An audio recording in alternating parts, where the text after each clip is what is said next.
Travis Wayne Goodsell. I don't know if I'm going to post this video on YouTube or not. We'll see. We'll see how long it takes first before I decide on anything. I've done several videos on YouTube, if this goes on YouTube, about how psychology is an evil in our world that is the cause of much heartache and distress, much mental torment, even when they claim that they help us cope with our mental disorders.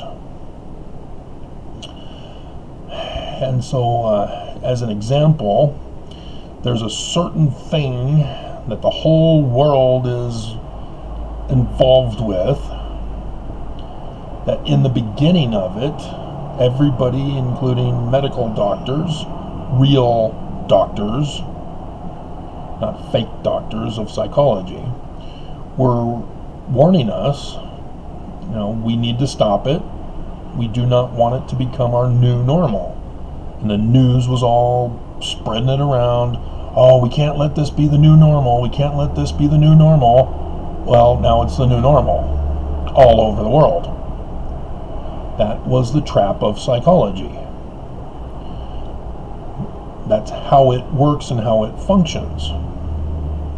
And so when you experience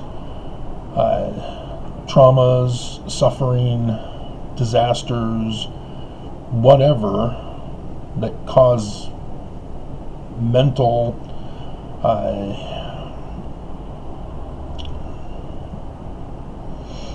distress,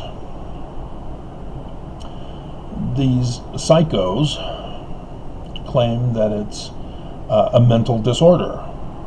They blame us, that we have the problem. And they claim to be the ones to help us with our problem. And they teach us how to cope with our problem. They do not cure, because there's nothing to cure. We are not the problem. It's always an external cause. Now, people who have damage to the brain, or Alzheimer's, Parkinson's, those are medical problems. You need to see a medical doctor. You do not go to a psychologist when half of your brain has been blown out, for example. It's the last person you want to go to.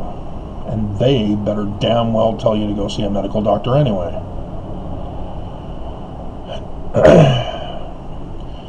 And so, mental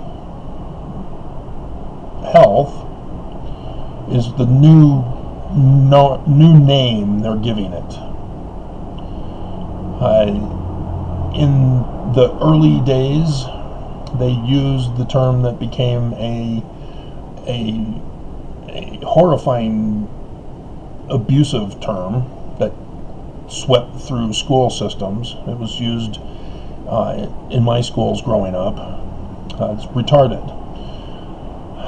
Tardation has to do with,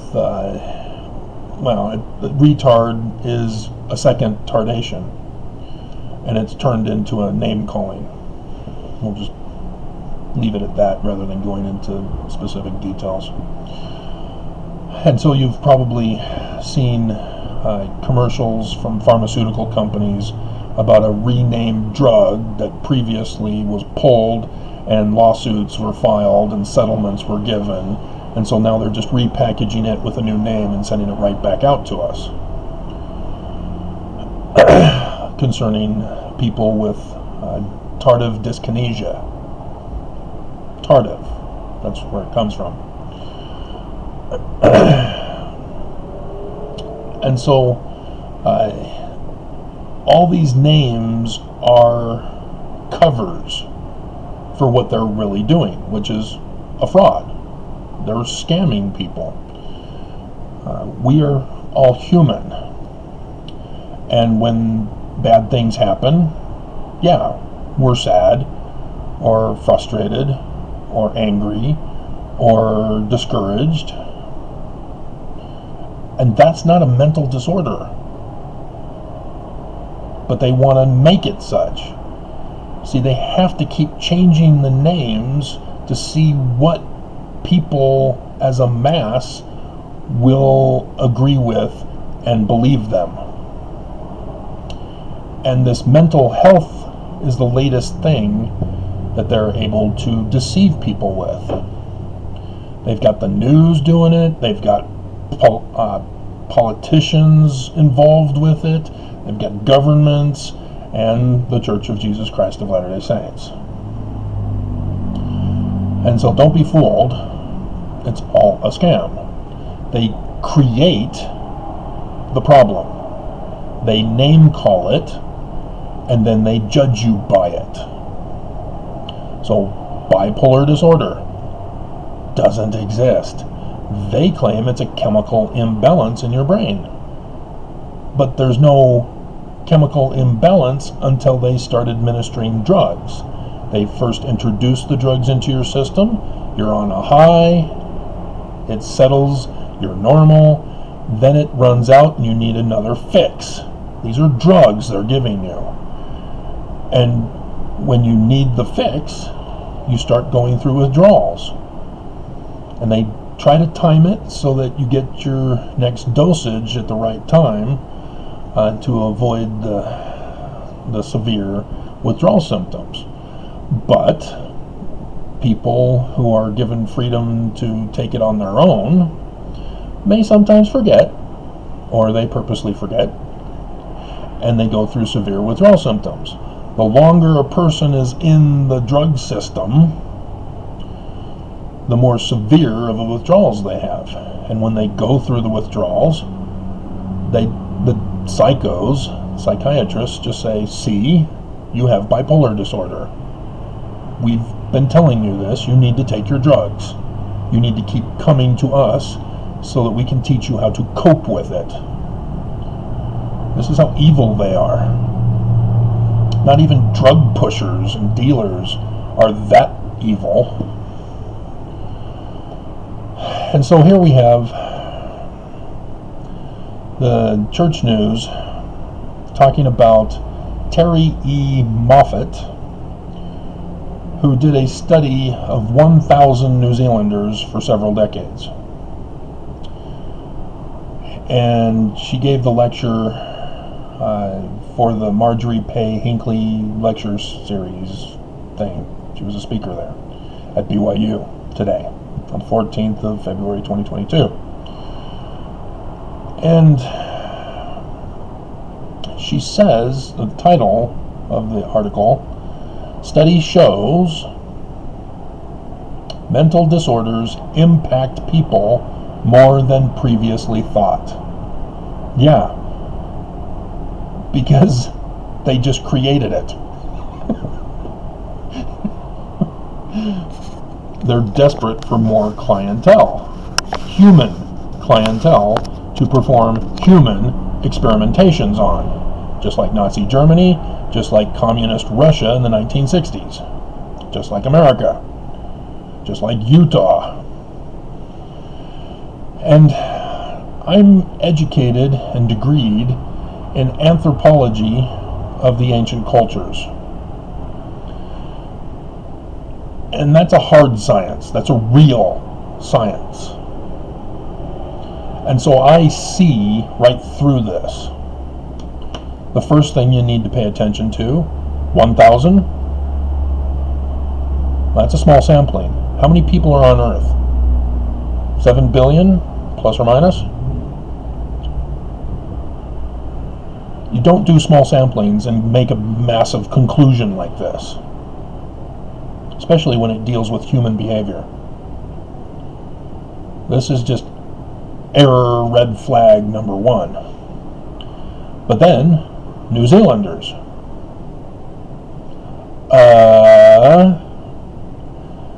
not only is it a small sampling, you are isolating one cultural group from the rest of the world. And so when you read, study shows mental disorders impact people more than previously thought, you realize how deceptive they are. That it's New Zealanders only. It's not people. There's only 1,000 New Zealanders. And let's do a quick check of the population of New Zealand. Because it's a small sampling within a small sampling, I'm willing to bet.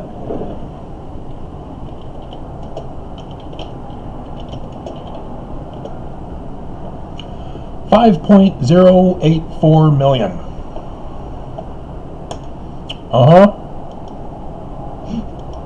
It's a small sampling within a small sampling of one cultural group out of all the world. And the title of it is saying, oh, it's everybody. This is what's called fallacy arguments. They are wrong.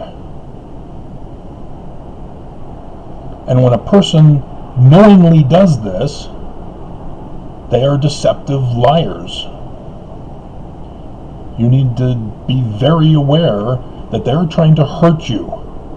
They're trying to harm you. And so you can see, she comes to BYU saying, oh, mental disorders impact people more than previously thought, when she's only talking about 1,000 New Zealanders. See, we see this in politics all the time.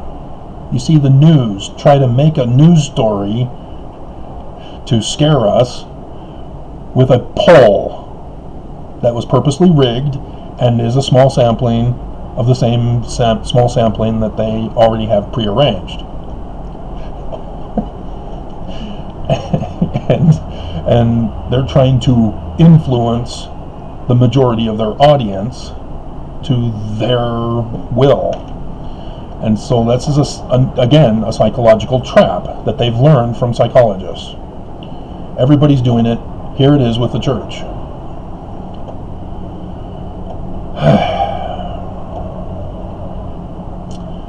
So, they talk about the current scenario that I expressed, and they're trying to claim that, oh, well, you know, hey, it's the new normal, and so we need to find ways to cope with it. And then it says, but according to the world's longest running study of mental disorders, Terry did the 1,000 New Zealanders for several decades. Well, that's one good thing she did, but she's concluding on the whole, which is a fallacy.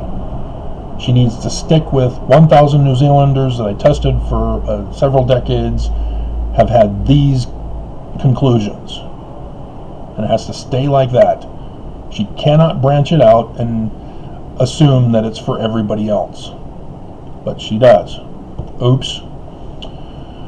A far larger portion of the population, see, according to her, she's assuming that the larger portion of the population is significantly impacted by mental disorders. There's no such thing as a mental disorder. Doesn't exist. And they purposely will give you a different definition when you call them on it. They use mental health. They'll talk about how your mood and behavior are involved. Again, we're human beings. That's what we do. It's not an illness. It's not a disorder. It doesn't mean that our health is poor. But yes, external factors of traumatization is harmful. But the solution is not for us to cope with it. The solution is to stop the trauma, stop the problems that are causing it. And so for this thing that the whole world is involved with, we were told in the beginning what needed to be done to prevent a new normal, to stop it. And we didn't. And nobody's getting punished for it, other than we the people.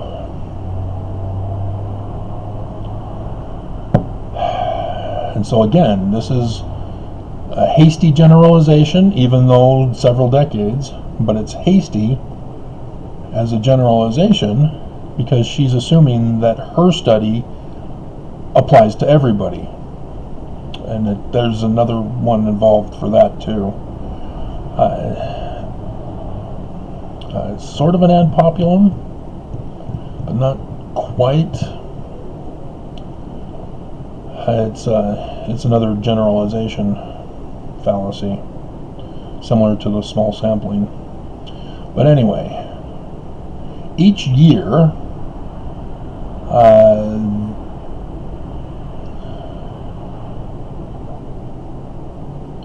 the Marjorie Pay Hinckley Endowed Chair in Social Work and the Social Sciences sponsors a prominent social science scholar. Okay.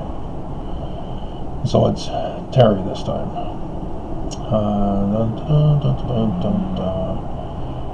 She's apparently a professor of social development at King's College in London and the Nannerl Keohane University Professor of Psychology of Duke University.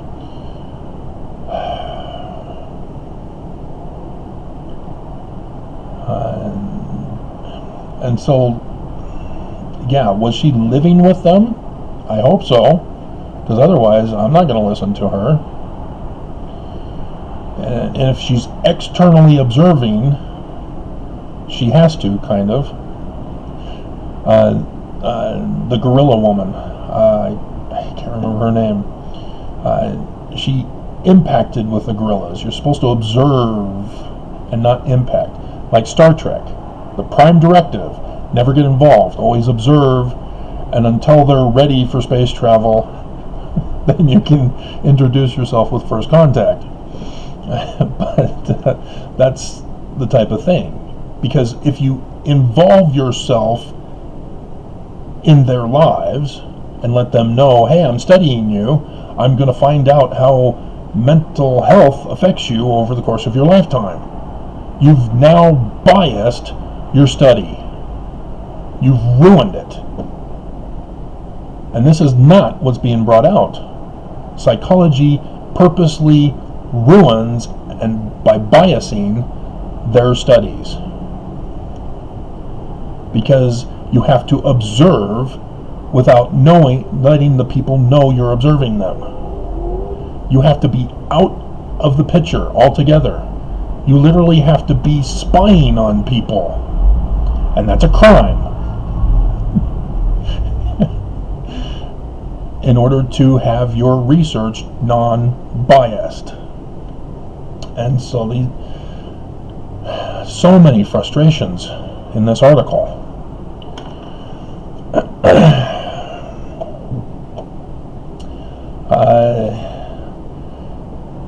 Here's a quote. Most people that I talk to assume that mental disorder is very rare. And because it's rare, it can be safely ignored by policymakers and the rest of us. It's not only very rare, it doesn't exist. They create it. They create the category and the name for the category and the treatment for the category. And so when they come across a person, it's always in a situation that they are sent to them. Whether they willingly go because they think they're going to help them, or they're forced to go for one reason or another. And so already the person is victimized by going there. To a person who's not a real scientist, as I outlined, numerous fallacies already. And so, again, just several decades. Is that from childhood? Or are you starting in their teens or in adulthood? Or is it a mixed sampling so that nobody is starting at the same time? Again, when you're dealing with human behavior, it is nearly impossible to have standardized measurements taken, because there are so many factors that are involved, and psychologists just ignore all those factors because they create the category, they create the name calling for them, and they create the treatment for them. And so what she did was say, that person fits into that box, that person into that box, that person into that box. And she was mentally judging them because she had biased her results.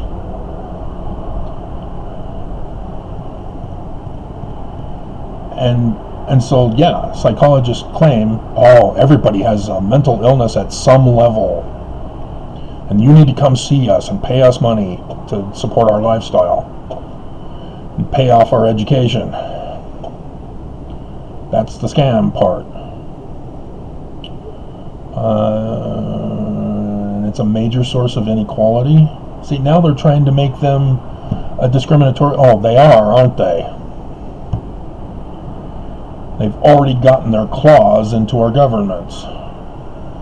And they're ruining people's lives and keeping them down.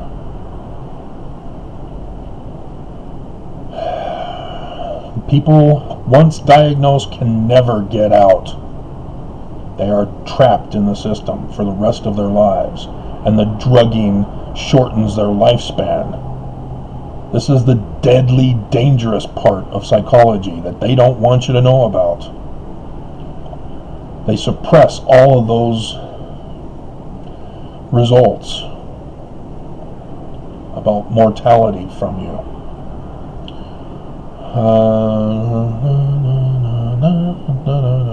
See, and they use clinician and researchers just as if they were real scientists. This is the fraudulent part of them.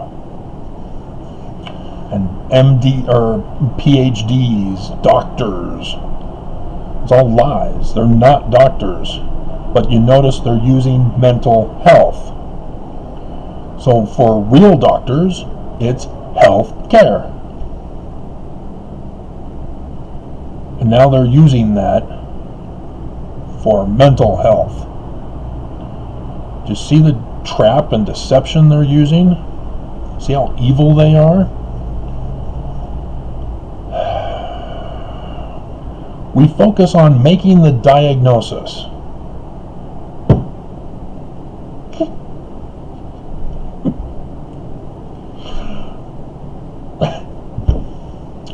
Because our thinking is that the patient's diagnosis adequately represents the patient. And it tells us what treatment we want to choose for them and what the long-term prognosis for their illness will be. I should have just read that alone. I'm done. Video's over. I'm right.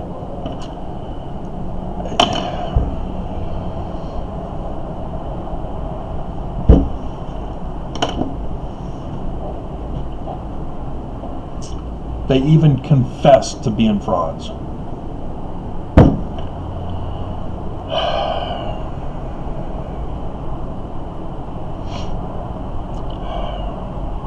Medical doctors do not make a diagnosis until they identify a cause.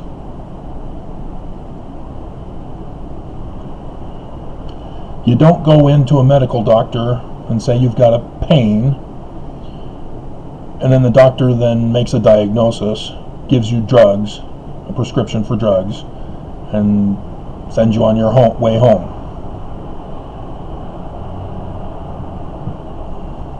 Where he diagnoses what the pain is you're having by writing a prescription of drugs for the treatment. That doctor would lose his license. The doctor must perform real scientific tests. He needs to ask you, where are you feeling the pain? This isn't your mental, emotional feelings. This is the physical feeling.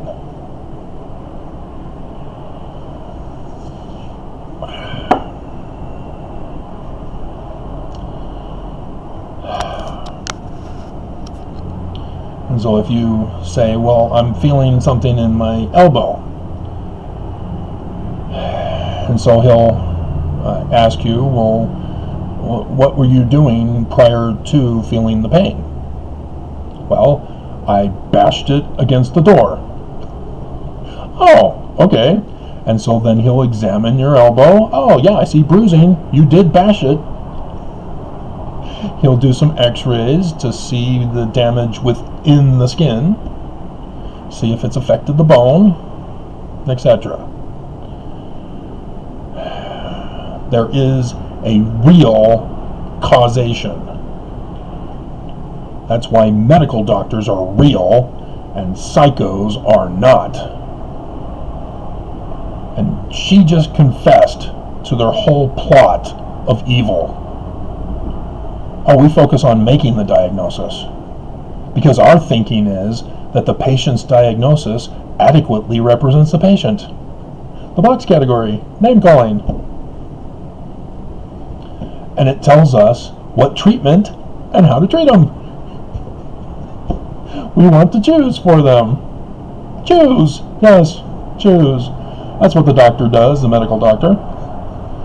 I don't know.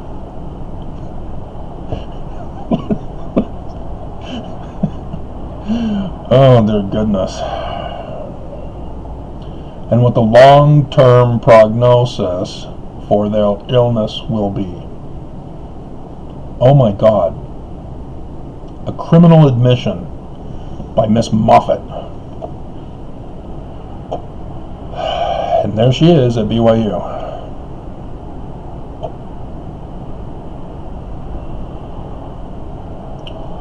So I'm going to try to see about her study, because that summed everything up that I just told you. So for my own personal interest,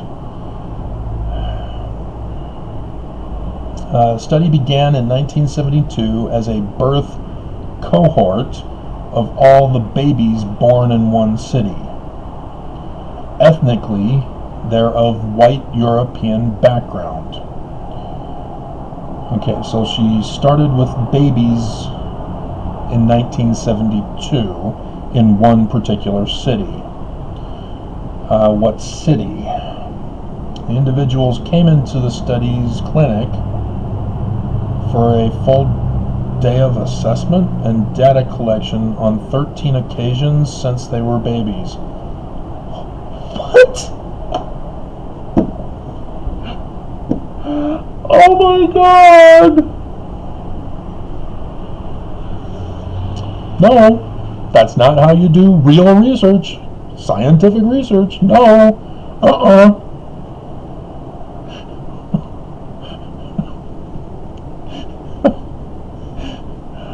Oh my God.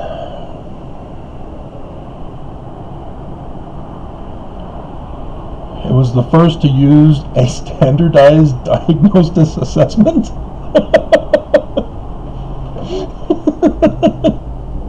That's not standardized.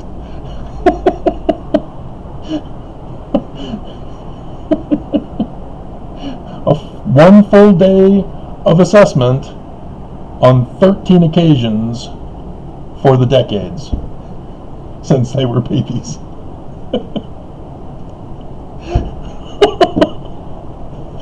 Oh my God! Talk about your small sampling.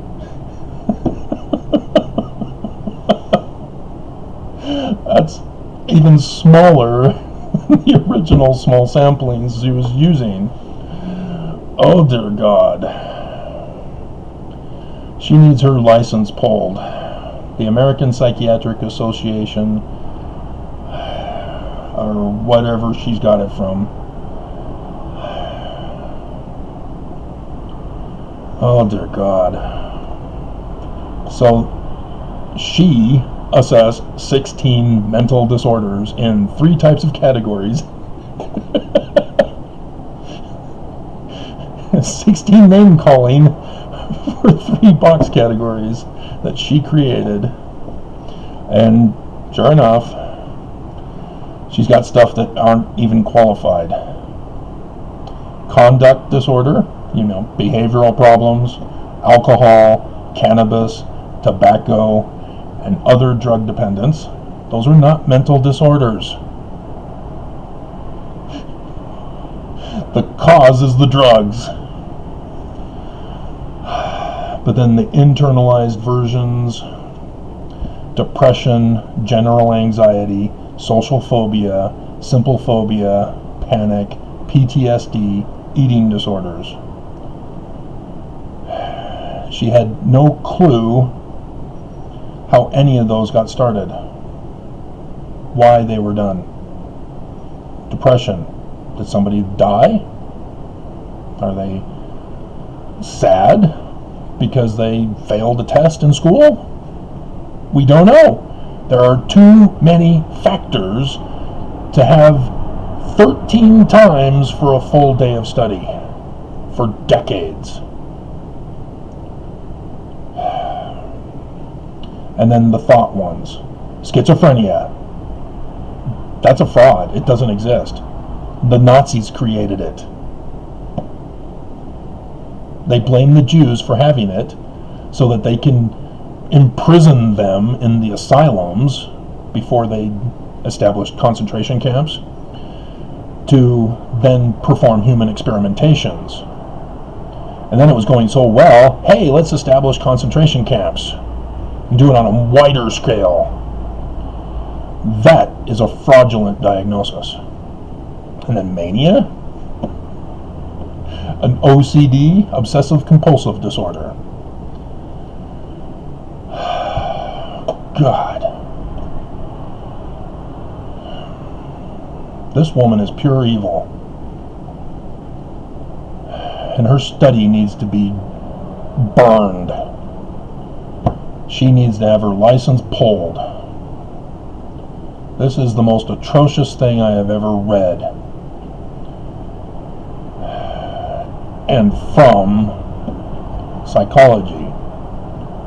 This is just horrifying. And the Church of Jesus Christ of Latter-day Saints put it on their church news as she went to BYU to talk to them about it.